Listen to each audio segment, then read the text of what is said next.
Greetings, everyone. Welcome to Arena STL here on Fuel Sports Network. My guest, Luke Miller, for this evening will be here in just a moment, getting ready. We had a very, very good week, both good and bad, for the Arena Football League and also for the Arena League. Boy, there was a lot of excitement with these games with the Arena Football League for Week 9, and not to mention some actually interesting breaking news that has happened for the last, I guess, few hours in both leagues here. Though I want to go with one thing that has happened right before the weekend now with some new hirings, and there was actually two new hirings here, one before the games and one after the games here for the Arena Football League here. First one is, of course, is Laurie Volk as the Vice President of Sales. Here's the article here. The Arena Football League is thrilled to announce the appointment of Laurie Volk as our new Vice President of Sales. Laurie brings over 25 years experience as a senior sales and marketing executive with a rich and divisive background in sports. Just a moment here. Looks like our special guest, Luke Miller, is here.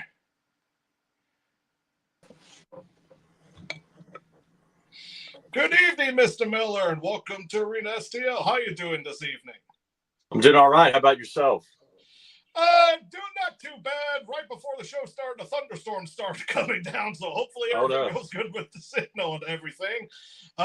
We just started here, and actually, before we go with the Week 9 of Arena Football League, I was actually explaining to our audience here of one of the two new hirings of Arena Football League, of course, one that we already know just got announced just a few hours ago.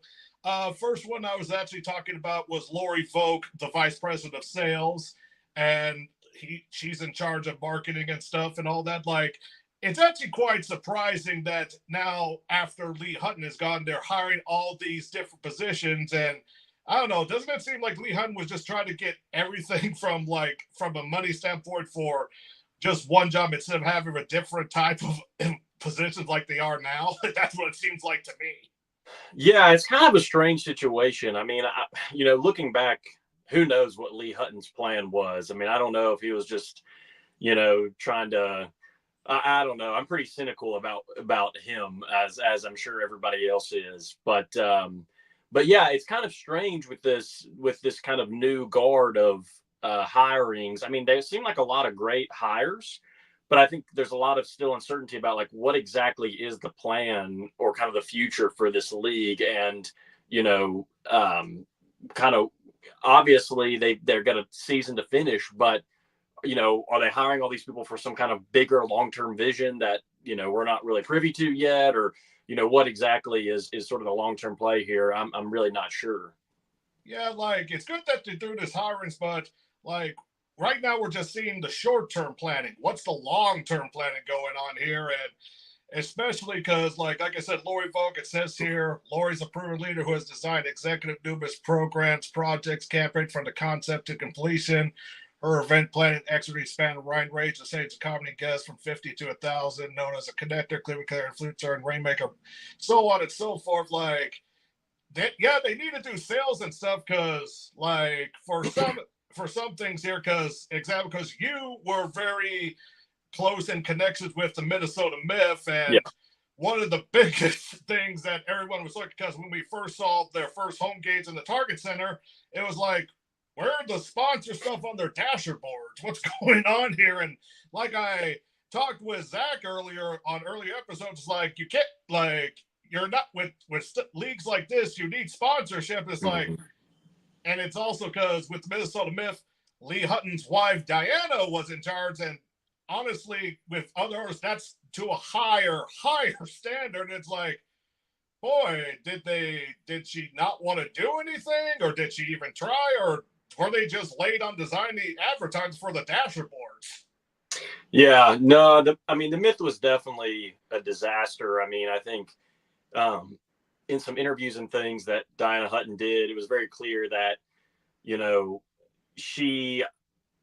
I think it's what we can say for sure that she didn't really know what she was getting herself into when she took on this opportunity or challenge, or however you want to say it, of running an arena football team.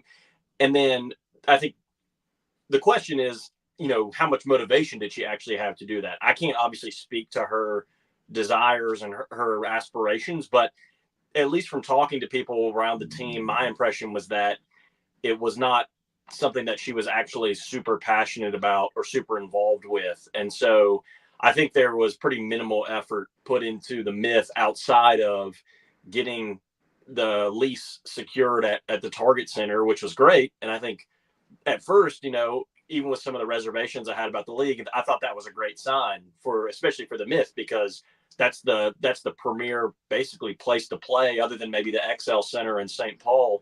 One of those two would be like the best places to have a kind of a big time arena football team. So I thought that was a really great sign. But then, like you said, once you actually found out that, the nets were not really up to code, there was nobody in the stands, there was a lack of sponsors, it was like you could see that everything was just thrown together very, very last minute, which is obviously super unfortunate.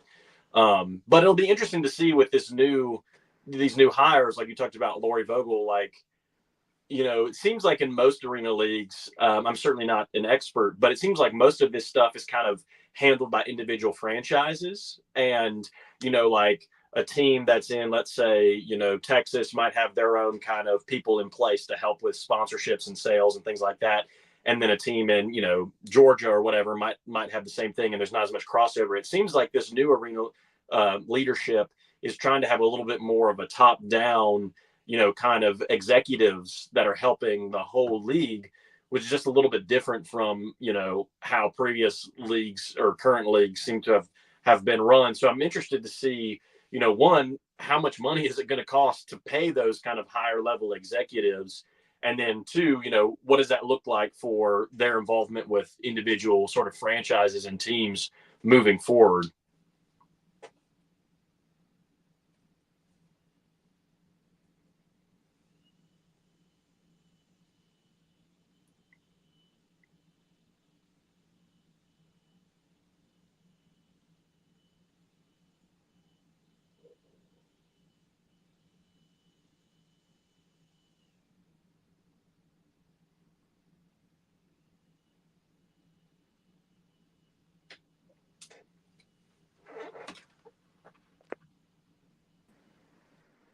Sorry about that, dear Lord. I guess all of a sudden there was like a lot of rain on my metal roof here, and I heard it. It's like there. Sorry about that. Yeah, I didn't know if I like cut out or if it was something on your end. So I was like, I don't want to leave because he might come back, but it's all good. Like I said, it just started thunderstorming here, and there wasn't any rain predicted for this evening, so it came out of nowhere. Sorry about that, everyone. All good. Now that we're back, and looks like everyone's back, and yeah, it ain't the only area affected with a rainstorm, unfortunately. And one thing I did talk with that, because we'll talk a little because unfortunately we'll talk about the whole West Texas, and now we're down from 16 to 8, 50%. Of course, one thing I did agree with on your X profile, like if they did decide to bring a team in Minnesota back, the Myth, that thing, damaged goods, there's no reason for that to come back. Bring back one of those old franchises, the Fighting Pike, and I agree with that. Yeah, for sure. I loved the Myth branding. I thought they had a great, uniforms, logo, kind of story behind the team. I thought it had a ton of potential. But unfortunately, with it being associated with Lee Hutton's wife and sort of that regime of the AFL, I think it would be really difficult to rehabilitate that at this point. And like you said, there's sort of an iconic brand in the Minnesota Fighting Pike, which I think is just an amazing mascot and branding. That would be really cool if somehow that could eventually one day get resurrected. Maybe if they maybe kept some of the orange and mix it with the old colors with the Pike, I think it would look good and stuff. So something like that. Of course, one thing I was just for, because the name escapes from me now, because they had a well-known arena player, Hall of Famer, as the head coach for the Fighting Pike, and he quit because of all this. Of course, right. Me and Zach talked about this, and I know you discussed it. They did have money to pay for the players, but yet they had money for pyro, which still didn't bother. That still boggles the mind. And another thing too is because with all the stuff happening here, of course, like for people that know for a few sport network that we also cover other sports like the UFL and stuff, like don't you think it's about time, like sooner or later, the arena football players need to have their own union like the UFL does currently? Yeah, I think that would be great if they could, for sure. And it would even be interesting to see, if there was maybe some way for the UFL sort of players association to maybe take these arena guys under their wing, because they're kind of non-NFL spring football players. There is obviously some overlap between some guys that have spent time in arena leagues and gone on to play in the UFL or vice versa. And so I think obviously, yeah, it would be great for these arena guys to have some kind of representation and somebody to stand up for them, because unfortunately, a lot of these guys are really hungry for an opportunity to play, and they're really just desperate for any chance to get back out there on the field, which is great for them. But the bad thing is that can lead to them easily sometimes, I think, being taken advantage of by people that maybe don't have the best intentions. And obviously we saw that happen with the AFL, and it's not the first time it's happened, and hopefully it's the last. But I would be, if I was a betting man, I wouldn't bet that it's the last time something like that happens. So yeah, I mean, I don't know how it could work, because there's obviously multiple leagues and all that kind of thing. But if there was maybe some kind of overarching organization that could take these guys under their wing, I think that would be great. Yeah, and like you said, it's not just Arena Football League. Heck, there was already some that own. There was already, like, I forgot which league. It was either national or the one below that, where players were videotaping their basically rooms and stuff. It was very poor quality, and I believe it was the stranger. We will talk about them quickly with the Rapid City River Kings, and they are suspended for a year or something like that type of punishment. Still quite unclear on that one. But now we'll talk about the latest hiring after this, and that's, of course, Dr. Jen Walter, now the new Chief Marketing Officer of Arena Football League. And they just came out with an article, a dynamic football innovator with an impressive multifaceted background as a player, coach, academic executive with a PhD in sports psychology and marketing degree from Boston College. Dr. Jen essentially blends her deep understanding of football and human performance with cutting-edge marketing strategies. She is also a CEO, founder, investor, keynote speaker, author, female footballer who's committed to changing the conversation for women in the athletic industry. 50 marketable years, secured 2 gold medals with Team USA and clinched 4 championships. Believe that she did also some type of where was that? I saw, like, came of female organization called Football. Oh, here it is. Grid Iron Girls with 3 R's. The first national movement dedicated to girls in flag football and create a day to life, the ultimate female football fantasy experience initiative showcase her commitment for empowering the next generation of female athletes, enhancing fan engagement. So once again, they're adding another position for chief marketing officer. And even though the first game, because remember when we first had it, the NFL Network, then that disappeared. Then we had the Viry Network, though, according to what was reported, the first game got, I believe it was over 60,000. That was with little to no marketing quickly. So actually with actual marketing this time for, we'll just say, possible season 2, because even I'm still questioning it, but it's still, with hiring all these, that's good to actually have good marketing and stuff, because we all know with now half the franchise gone, no, all these franchises are equal. So doing a chief marketing officer now at prepared for season 2 and market this, because I believe the ones that did the best was Nashville, Albany, Orlando, and unfortunately, I wish I said West Texas, but we'll talk to them in a moment. But at least, like you said, they're hiring, and this looks good, positive in the future, but with still a little trepidation. Yeah, I think my question is, I like these hires. They seem like some really solid people. Jen Walter, I was actually a little bit familiar with her because she actually coached in the AAF back in 2019. And so I knew her name from that. So, excuse me, they're, I think, hiring some really good people. I think my question is, is there enough trust and confidence in this league, not just from fans, but from the owners and teams that they want to continue in this league next year. Obviously, as you've alluded to, we already saw West Texas pull out. And if you listen to the interview with the owner Zach Bugg, didn't sound like it was necessarily it wasn't like they had run out of money and they had to stop. It was a pretty deliberate choice to stop because of the things that had transpired in the past, as well as he wasn't thrilled about the direction of the league moving forward. At least is how I interpreted what he had to say. And he alluded to in his interview that, there's potentially some other teams that might not be back with the AFL next year. So I do wonder, it seems to me like the league is building for a year two and potentially beyond. My question is, what teams or how many teams are going to stay along for the ride? Because obviously it's been I think about a franchise like, for example, Salina, that's been around now for like 8 years and had really kind of done things the right way, kind of slowly, organically grew, made a lot of progress, was, I think, on the cusp of becoming sort of profitable and really built a great sort of reputation in their local community and all this kind of thing. And then this year has really just obviously thrown a wrench into all that. And I'm sure they've lost a ton of money and their reputation has probably suffered a lot because of their association with the AFL and how the season started out and stuff like that. So I wonder, does a team like Salina want to continue to put up with this headache?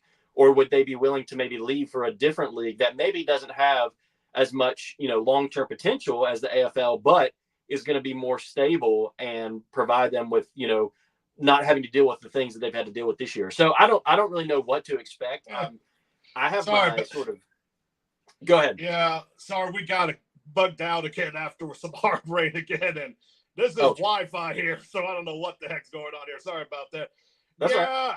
And if we started out from the season and put if there were teams that were not going to make it, I wouldn't have thought West Texas, Rapid City as two of those that would have gone down, because I'm surprised, out of the three counties, Salina, yeah, they're still there. I still like what the Southwest Kansas Storm. Wichita, that's the one I think that I would have thought would have had a problem. Yeah. And it just it's amazing. Then of course, the ones that, because for people with the previous episodes, already one team said that they're already coming back, but we'll see, is the Oregon Black Bears. That's one that we do want to come back. They just need to find a proper venue. Yeah. And then Washington, for being just a fledgling organization, I think they're doing well. They probably have the best logo and uniforms within the league. They just need to keep it going. And like I said, for a fresh franchise, they're doing good. And then it just depends on the other ones. Plus, we have to remember there's two franchises that are supposed to come next year, which are the Arizona Bandits and the Chicago Rush. Right. Now, the Arizona Bandits social media has still been active and stuff, and at least according to Zach said they're still going for it. They still have yet to announce the venue. They were supposed to do that after week one, but then the whole thing with Lee Hutton happened. So then I guess the guy, I can't remember the owner's name on the top of my head right now, because he was on a radio show during before week one, said they were going to announce it, and we'll see. I think they have an idea for arena. Of course, he said something about with maybe the Phoenix Coyotes might play there. Unfortunately, it doesn't look like that's happening anytime soon. Yeah. And then the Chicago Rush, they haven't really been that active, but that is a franchise that's known, unfortunately. Of course, you would think the Philadelphia Soul, of course, we already know about that whole thing, and especially here in St. Louis.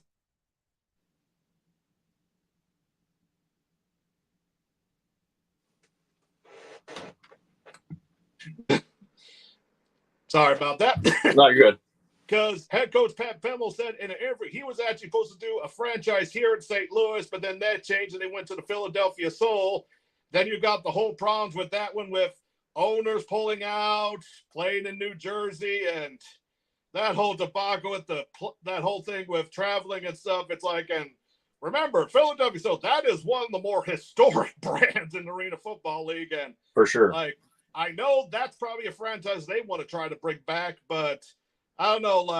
I'm trying to think of other franchises that could come back it's just like if Seoul has ownership, they could, and then of course they might want to try the other cities they didn't try to get next year because, like I know, like I said, they were very close with St. Louis, but they still probably need to be stable because the more healthier franchises right now, of course, is Albany, Orlando, Nashville, very well.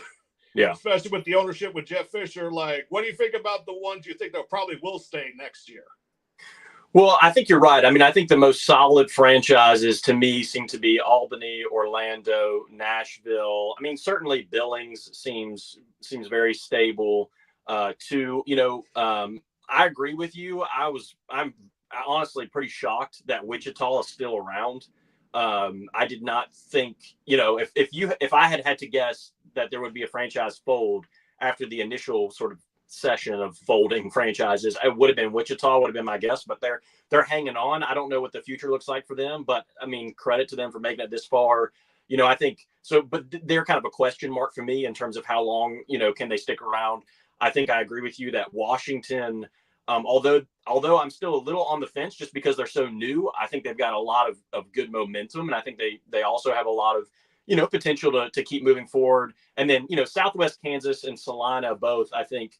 Especially Salina seems, still pretty solid. And I think Southwest Kansas, maybe not to the same degree, but I think, they've made it this far. I don't necessarily see them going anywhere, but I think you've basically got about 4 or 5 franchises that I think are pretty rock solid. Like, I don't think if they go somewhere else, it's probably going to be to leave to go to a different league. Like, I don't think they're going to probably fold. And then you have about, maybe 3 or so in Southwest Kansas, Washington, and Wichita that I'm kind of like, I think all of these have potential, but I think they also have some pretty big question marks. And, depending on what happens with the league moving forward, I don't know what might happen with those franchises. So I think the big question, like, again, in my opinion, I think the big question is how many of the 8 decide to stay for a potential year 2 versus how many of them maybe defect to a different league, because that to me could, I don't think all of these 8 franchises are going to fold, but is there a world in which, Albany or Orlando or, some of these franchises decide, hey, we're just going to go to the IFL and not have to deal with this anymore? Or again, like I was saying earlier, does Salina or Southwest Kansas or Billings say, hey, we're just going to go to the NAL. It's not as big and flashy as the AFL, but it's a lot more stable right now, and that's what we need. Like, again, I'm just speculating, but that's my big question is I don't think these franchises are going to fold, but my question is, are they going to stay with the roller coaster that has been the AFL? Yeah, because the one thing about the interview from the West Texas, because I'll say one thing, like, he seemed embarrassed, defeated, and I feel other type of emotions when I watched that interview. And he said that basically each franchise had to pay $1 million, though that's only for the one with owners because some of them were league owned. So it's kind of wondering, okay, how many, like, because I'm trying to remember that was league owned, like how much millions did they get? Yeah. And then, of course, with West Texas, because according to him, and I probably think it's true, Lee Hutton probably promised some things differently for every owner, especially since they got screwed at that NFL Network. Because one owner, I think it was the Billings one, said they were actually supposed to get ad revenue from that TV deal, but they weren't, apparently. Yeah. So yeah, it's just like, man, and I have to mention this to our audience here. Lee Hutton is a lawyer. Yeah. So why in the world he would try something like this, especially for every owner? And it's just not how you run a franchise, because you can't really promise something differently to each owner. That's not how a league works. Yeah. And it just makes me wonder what's going to happen, because another announcement happened, because originally we were supposed to have a 5 playoff team format. Yeah. And now that's moved to 6, which is a little bit better because pretty much we know what the 6 teams are, but pretty much it's like, which are they going to be seeded? Because we already know that the 2 teams that are out right now is Wichita and Washington. Yeah. So it just depends. So let's just go. I want to go off with what happened with week 9 here. First one, unfortunately, because with the whole thing with West Texas, Salina technically got a forfeit, but they still played a non-league opponent. And strangely, with coincidence, they faced the Cedar Rapids River Kings, the problem franchise Yeah. that's on probation, and they won 85-18. Not really much to talk about that. It's just like it's pretty much a tune-up game for Salina. Yeah, they just needed to have a game and be able to make money at the gate, and they just got an opponent to just kind of tee off on. Yeah, and then from one of my game, the earliest game to watch, and actually a good upset was the Washington Wolfpack over the Southwest Kansas Storm. Let me get to here. I actually got highlights of the final parts of that game here. Left, Burrell, no doubt, going for the end zone here. From the 1 yard line, throws, and he's got his man. Oh, baby. DeAndre Burrell. Beautiful pass. Beautiful catch. Bouncy, his second touchdown catch. The kick is up. It is good. And here we go. Struck from his own 3. Throwing it up for grabs the other way. And it is picked off in the end zone. And that is your game. And the Kansas Storm can't take a break. Week before, they lost the game ended with a penalty, and this one ended over an interception, and Washington gets the upset, 47-46 by 1 point. Yeah, it was a very good game, I thought, and it's good for Washington because they're playing nothing to lose here. Unfortunately, with the Storm, that could affect their seeding. Yeah. No, this was an awesome game, and I was definitely very excited for Washington to get the win. They've played in a lot of really close games, I feel like 1 or 2 touchdown losses, and they just haven't quite been able to get over that hump. And unfortunately for Southwest Kansas, it came at a cost to them. But, it was great to see them finally kind of have the ball bounce their way, and it looked like they weren't going to be able to pull it out. They were going to lose another close one, but then they had that huge stop on 4th down, got the ball back through the Hail Mary, and pulled it off. And it was an incredible ending, and really excited for that franchise to kind of have something positive to build off of at the end of the season after all the good work they've done this year that hasn't necessarily translated to success, on the field week in and week out, but turned out to be a really fantastic game.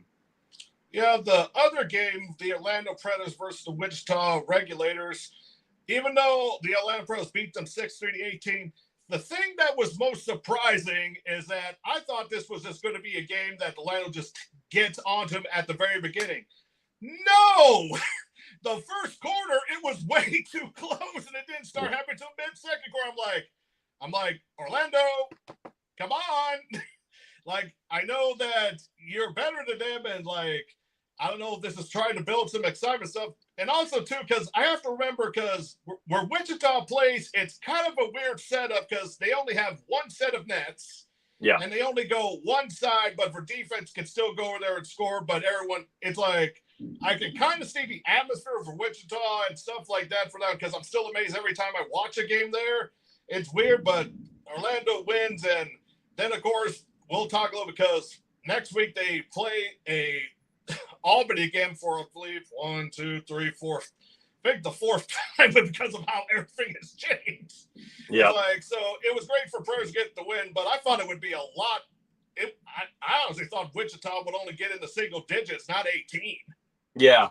Yeah. No, I think, one of the things that's impressed me about this league is despite all the craziness that's happened this year, there really has been, I think, a pretty good level of parity. And obviously teams like Wichita, Washington, they're not quite as good as teams like Orlando and Billings and Albany, but whether it's for a part of a game or for a large part of a game, these teams have kind of been able to hang in there. And, I think about even Washington, they played West Texas back earlier in the year, and it ended up only being I think about a 10 or I think 13-point game when it was all said and done. And so Wichita, Washington, some of these teams that don't have very good records and aren't as strong on paper have really, I thought, have it hasn't been the gap between them and the best teams in the league is not as big as you might think or expect. And I think those teams, if they're able to come back next year or whatever happens, have some positive things to build off of, even if their records aren't super impressive. And next is, as of right now, to me, this is the game of the year so far to me. Yeah. between Albany and Billings, and let me also bring the final highlights of this game too. Right, so Arthur Anderson goes. Here's Harker looking for his man. Finds his man in the end zone. Touchdown with 4 seconds to go. Sends Harvey in motion. Across the middle. Looking. Throws it. He's got it. It's a point after. Good for 4. Up to Bailey Giffen. Can he split the uprights from the goal line? Here it is. The kick is up. It's sailing. It's good. He did it. And the Outlaws have pulled off an unbelievable comeback. Prince will hold. The kick is up. And it's off to the side. Off the boards. No good. Dwayne Brown brings it out. And this game is over. Yeah, about less than a minute, you have Billings pull out 12 points in order to get there, because people have to remember, because in arena football, you can go for 2, but if you go a little bit behind, you got to go in the UFL tory a bit, go a little bit far, get 4 points, and you got the deuce. And it was very exciting for the Billings crowd. They were, because it didn't show that they were like going deuce, deuce, deuce, deuce, deuce. I wish they showed that actually. And the kicker got it and stuff. It was a nice, like, good comeback victory. Pretty good game, though. It was kind of scary there, because right before their star defensive back, why am I forgetting his name? Because he's always been the best player for Billings. Him and honestly, it's between him and the one wide receiver from Albany I could see as the MVP of the league, honestly. Yeah. Got injured, but he was able to come back, so that was a saving point for Billings there. So this game had everything, and it was exciting. And honestly, this might be the Arena Bowl 33 matchup if everything goes as planned. Yeah, for sure. No, these have been 2 of the best teams all year. Albany, has been obviously super solid, has kind of snuck away with some close wins, but was undefeated up until a couple of weeks ago. And then Billings also was, undefeated up until a couple of weeks ago. I didn't feel like Billings had played quite the same level of competition that Albany did, because as you mentioned, Albany had to play Orlando multiple times and West Texas and some of these teams, whereas Billings at the beginning of the year was playing some teams like Southwest Kansas and Rapid City and Washington and whatnot. But clearly, as the year has gone on, these are 2 of maybe not, we'll obviously, I think Orlando, is kind of nipping at their heels, and there's some other good teams out there. But these are clearly 2 of the best teams, if not the 2 best teams in the league. And the game certainly lived up to the hype. And I agree with you. I think it's very possible that we could see these 2 teams play again in the Arena Bowl, because they're just both really well coached. They're really, strong, both offensively and defensively, special teams. And they both have been able to find ways to win in a lot of, again, close games and things. And so definitely lived up to the hype with this one.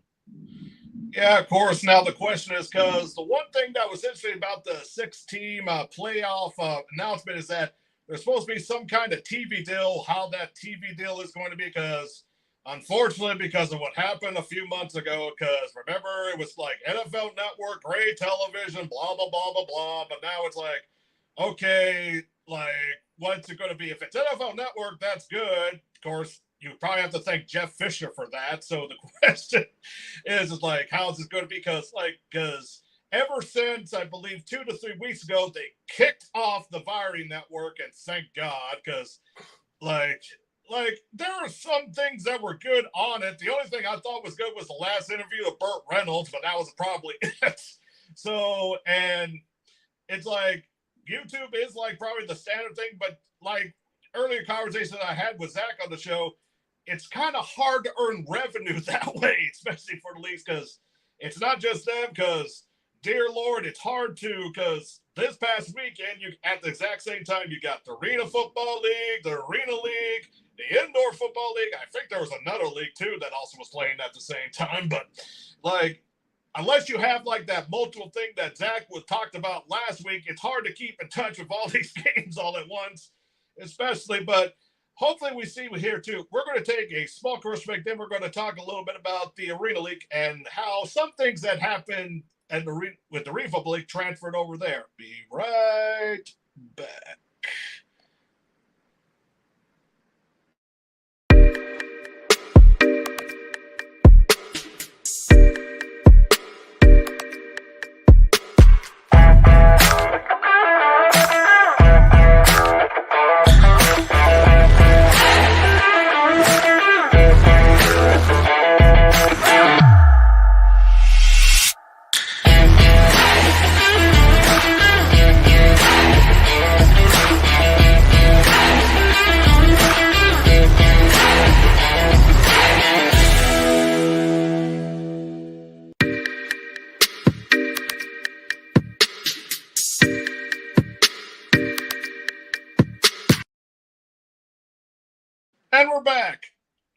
the one thing that was kind of because the constant attention, because like you were in touch with the whole Minnesota Myth and that area too, because with this new league, because the best way I describe it, so it's kind of like it's less players, but it's kind of like if everyone's seen the remake of The Longest Yard, it's basically like mostly kind of like schoolyard bullshit, but in a fun way with the Arena League.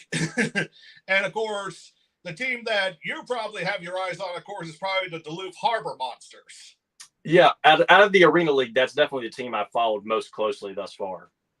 Yeah, because there's only 4 teams. There's 2 in Missouri, the Kansas City Goats, the Ozark Lunkers, and then, of course, you got the interesting name of out of them, the Iowa Woo. Of course, they're in Waterloo, Iowa, and this, of course, we all know that this team, because during the whole Arena Football League troubles, they came out with like announcements saying like, we planned for years for this and all that stuff, saying like they plan to make sure to get this right, and they're already expanding to 2 teams next year, which of course, if I remember, is Eau Claire, Wisconsin, and then I forgot what city in Arkansas, and this Hot is pretty, Springs. yes, and this of course is like mid markets, because if anyone's seen the Iowa Lunkers game, because the Waterloo Arena, you can tell, like, yeah, this would work for the Arena League, not actually a regular arena football, especially how it is, because, dear Lord, because in this league, there are no kickers, and to tell you the truth, there's not really much linemen. Yeah. And in this one, you saw these big bladed fans there. It's like, I'm surprised, like, when they do the throw off, that the ball doesn't get chopped in half up there. Yeah. The thing about with your Duluth Harbor Monsters, because with the whole thing that happened with the Minnesota Myth, they actually were able to sign one of the former Myth players in Terrence Winslow that actually is right now the best kick returner of the league and probably would win Special Teams Player of the Year. Yeah, and I know they also signed former Myth player Mo Strong, and there might even be a couple others. But, I mean, yeah, it was fortunate that some of those Myth guys were able to find a new landing place in Duluth. Obviously, it was unfortunate how it all happened, but it was glad that, at least for some of them, that gave them a place to kind of continue playing this season and jump right in with the new team rather than, going unemployed for a long time. Yeah, and like I said, it's an interesting concept. And, like, unfortunately, if you're running quarterback, you can't pass the line of scrimmage. But it's really interesting when they do all those pitch type of throws and stuff and runs. And, like I said, with Duluth, the one thing about this league, if someone has, like, because there's multiple matchups by not a close margin when they face each other again, and you actually see improvement. It's not like just all one-sided type thing. It's like, even though like the same team has the same result of winning, the gap is a lot closer now, which I like to see, because honestly, even though how they're seeded at the end, any team has a possibility to win the championship. Right. Yeah. When you've only got 4 teams, you pretty much all of them pretty much are going to have a shot at one point or another to kind of make their mark on the league, and they'll get a lot of chances at revenge for games they've lost and that sort of thing. So, I mean, thus far, it seems like Kansas City is definitely the team to beat. They haven't lost yet, but I think all the other, I want to say Iowa hasn't won a game yet, but they've been in games. It's been close. And then both Duluth and the Ozarks Lunkers have won at least one game. I think Duluth won 2. So yeah, I mean, with only 4 teams, there seems to be at least a decent amount of parity thus far. And it'll be interesting to see how the league progresses again, because a lot of these teams will continue just playing each other. Since again, there's only, you only have 3 possible opponents. You're going to have to play each team a couple times over the course of the season. So it'll be interesting to see, what that looks like as the year goes on. Yeah, and with Duluth, they were really close to getting the KC Goats their first ever loss, and only lost by 1 point, 58-57. And this game I believe was the first time they win the overtime. And I was watching that game. I was like, oh, what is their overtime rules? It's like, well, it's mostly kind of sudden death. I was like, oh, it's not doing that one type of deal. Okay. So, yeah. Though it's like, because how it went to overtime is just like, I believe, if I remember correctly, Duluth got the first possession, or KC, however it was, each team had their own possession first, and then KC got it for the score there. So sorry if you heard the thunder there. Okay. And then, of course, you got the Lunkers and the Woo, which was a rematch from the previous week, and it was a lot closer, but the Lunkers still win 52-46 at Springfield, which out of all, because when I looked at all the venues here, the best one to me is Springfield, actually, and it's like the broadcast, it's brighter and stuff, because unfortunately, because Casey's number one, and I had Zach on, because during the first week, like, the arena looked good, but the problem was the broadcast, because it was mostly like they got it fixed, but I was like surprised, like, boy, it's like, because that happened for the first week of indoor football league, unfortunately, and it's going to be, I think it's going to be good, because as of right now with the standings, go number 1, 2 Lunkers, 3 Duluth, and 4 Iowa, so it's going to be quite interesting to see what goes here for next week. Unfortunately, there was actually a bit of a change here a few hours ago, because one of the games, because it was going to be KC, another battle, Missouri with KC and the Lunkers. It was supposed to be at KC, but unfortunately, there was some damage. I don't know what. I can't get the full story even from Facebook. Apparently, there was some damaging to the floors and stuff, and they're not able to do it. And now, because of it, they're now moving the game to Springfield, and it's a bonus, but they're actually trying to get more people there. And they had a lot of good crowds in here, because I believe like the most they've had is over 3,000, but these are not typical arena. These are like smaller arenas, even though they kind of hold minor league hockey, I believe some of them do. It's not as big as like a regular arena football league attendance type stands, attendance. So, and they're trying to get a good deal here, and the tickets are actually half price. It's actually $10 for adults and $5 for kids. So it's going to be interesting, because this is an extra game in Springfield, and see how much they're going to get for Saturday. Yeah, it's kind of a weird situation. Like you said, I don't really know the full story. I know they did say that there was some damage to the floor in Kansas City. I'm not sure why, like, that just now happened and wasn't an issue in previous weeks, but for whatever reason, they felt like it wasn't safe for them to play there, and they weren't going to be able to have it fixed and ready in time, so they had to move the game. And, I think obviously stuff happens, it just is part of life, but it's obviously unfortunate now the league is having to scramble to pull this game off in Springfield. So hopefully with the discounted tickets and that sort of thing, they'll still be able to get a decent turnout there and have a good game despite the last minute changes. Yeah, and Casey and Springfield ain't that far from each other. They're like maybe about 2 to 2.5 hours, and it's not that big of a drive. So this would have been different if this was like maybe Casey and Duluth, because I think that would be maybe a 6-7 hour drive probably. Yeah, at least, yeah. So it's good that they're able to do that, and we'll see how it goes, because so far the battle of Missouri teams has seemed to be a good matchup no matter what between KC and Springfield. Yeah. And like I said, now I also want to update the standings here with the Arena Football League, because right now, like, the 1 seed belongs to Billings, 2 belongs to the Firebirds, 3 Salina, 4 Orlando, Southwest Kansas 5, and then Nashville 6. So because of that new rule, Nashville gets in. Yeah. I kind of find it a little bit funny, but it's like, because I talked to Nashville is the team that the roster, on paper, it doesn't match the record. Yeah. To me. I agree.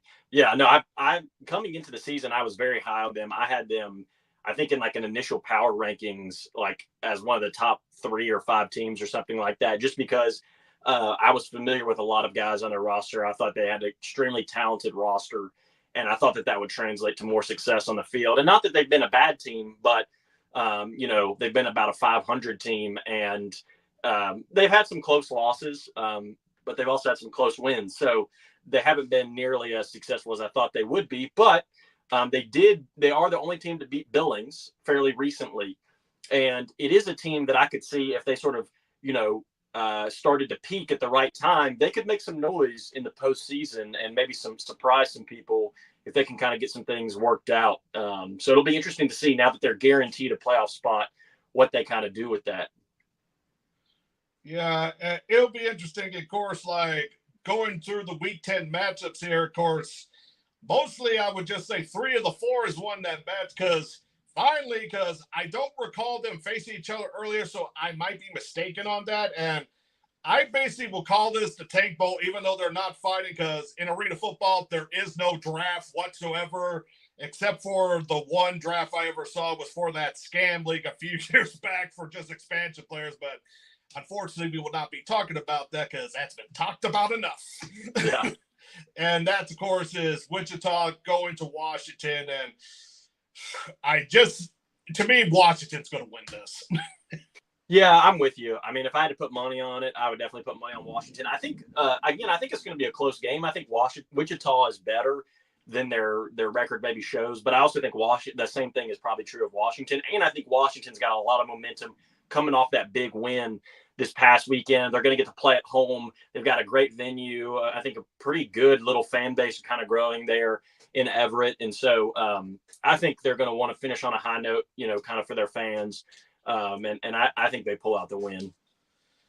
Yeah, and then you get, of course, how interesting, because another thing I want to talk about because of interesting, coincidence, because with Duluth of the Arena League, their first game, which even though it was a preseason game, was actually the team that was basically the faux Philadelphia Soul Week 1 of the Arena Football League.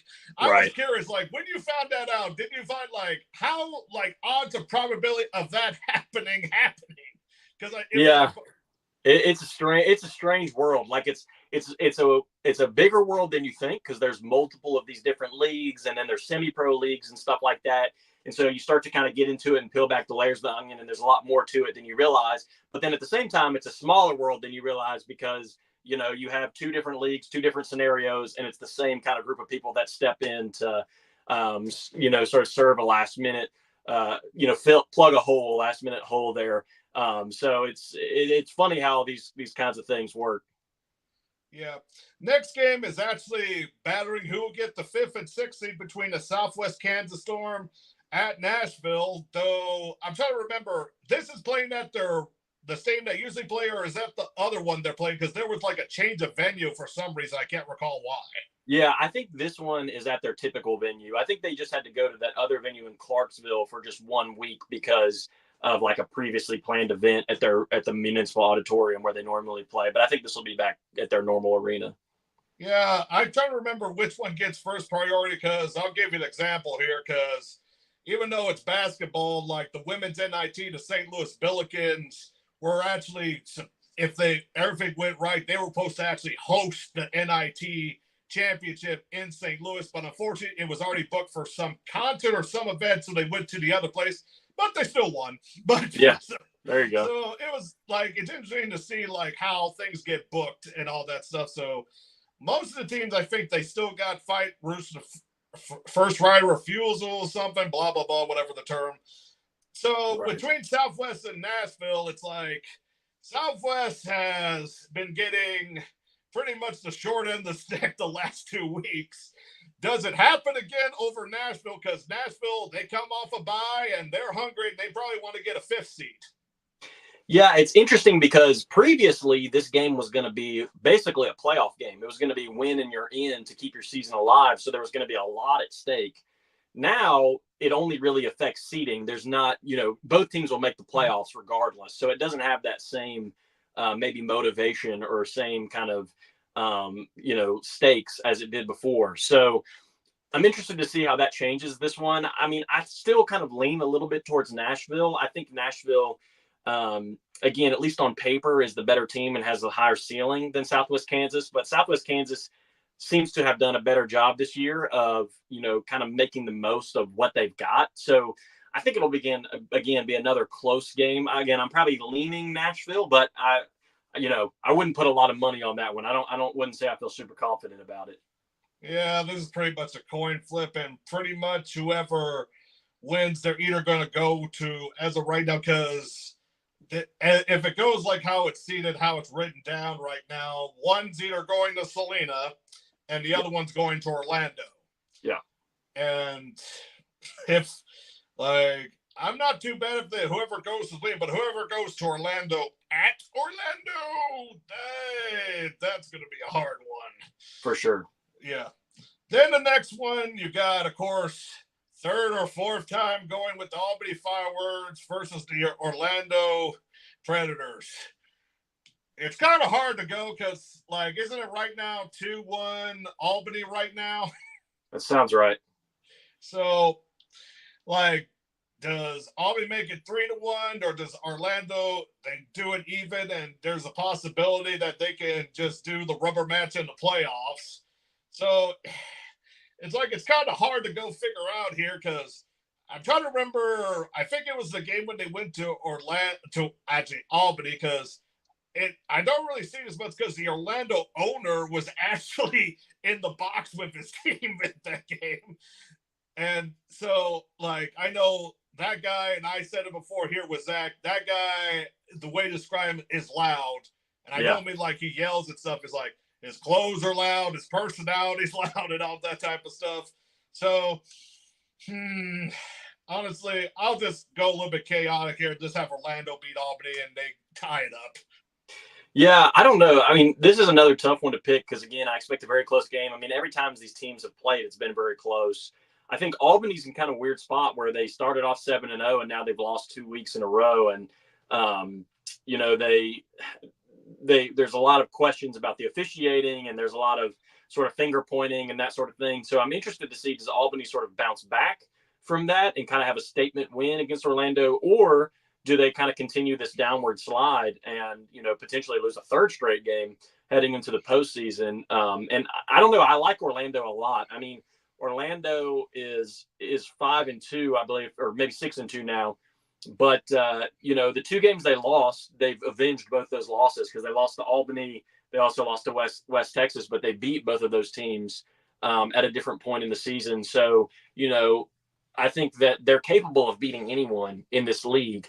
And, you know, it's been a couple weeks now since they lost the game. They seem to be kind of hitting their stride. So I think kind of like you, I probably lean a little bit Orlando just because I feel like they're playing better football right now than they were a couple weeks before when these teams last played. And I think Albany is not playing better than before. But that being said, I think Albany clearly, you know, is one of, if not the most talented team in this league. So certainly you can't count them out. But I think I like Orlando's sort of mentality and kind of where they're at. I feel like they're peaking at the right time. So and they're getting to play this game at home, and you know, they're fighting for a better seed in the playoffs and that kind of thing. So I think I would lean Orlando a little bit on this one. Yeah. Then, of course, right now you got Billings versus Salina, the 1 versus the 3 seed as of right now. If Salina wins, they don't have a chance to go moving up, do they? I'm trying to remember. I think they would. If Salina wins, I think Albany would maybe have to lose for them. But even if still at that point, I think they would maybe have the same record. So I'm not sure that they would jump them. I would have to double check. I can't remember off the top of my head. Yeah, because if I'm going to go here, like, I'm still thinking that because Billings had a tough game and Salina had pretty much a tune-up game last week. And I'm just going to go with the continuum method of Billings beating Salina. Yeah. Yeah, I'm probably with you on that one. I mean, I think Salina's a really good team, but I do think they're sort of a step behind some of these other teams like Billings, Albany, and Orlando, and in particular, those 3. So I think Salina will put up a good match, and it'll be a good game. But I think Billings is just too good. And so unless Billings just comes out flat and not ready to play, which I doubt will happen, I don't see Billings sort of losing this one. So I think Billings will probably win by a touchdown or 2, if I had to guess. Yeah. And when it comes to the Arena League, of course, we got the Kansas City Goats going to the Ozark Lunkers due to the arena availability. And then, of course, you got the Harbor Monsters. Like, I'm trying to remember, is it at Duluth or at Iowa? I can't, you know, this week I can't remember. I want to say maybe at Iowa, but I could be wrong about that. I'd have to double check.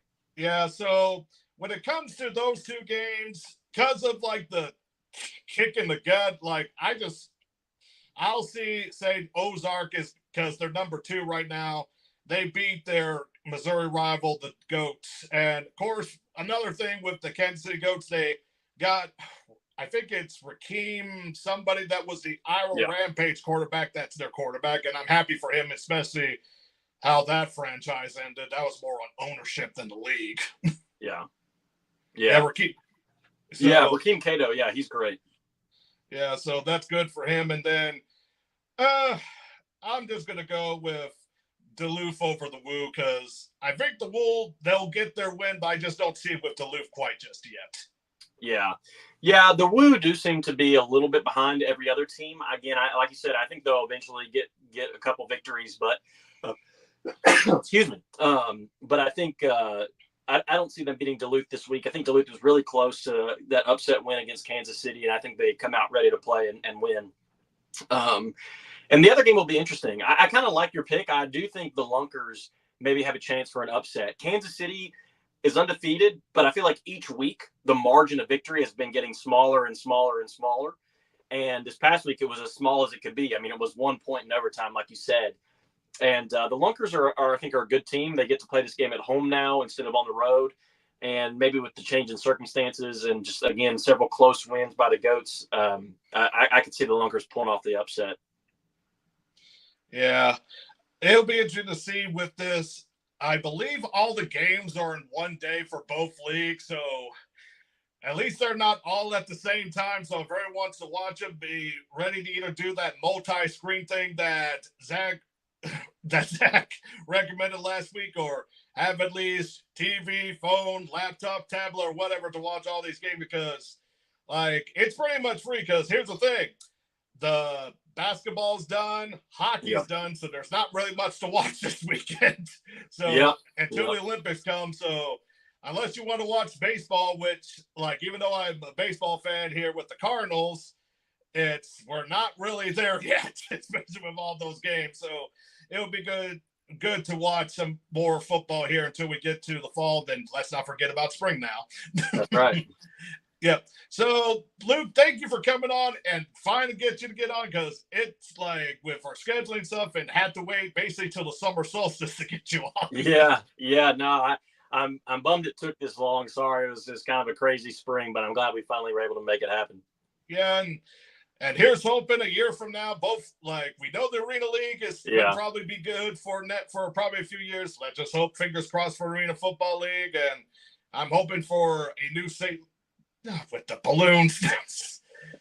Is it your birthday? So, yeah, boy, interesting. Got some technical difficulties, storm, and all sorts of stuff here.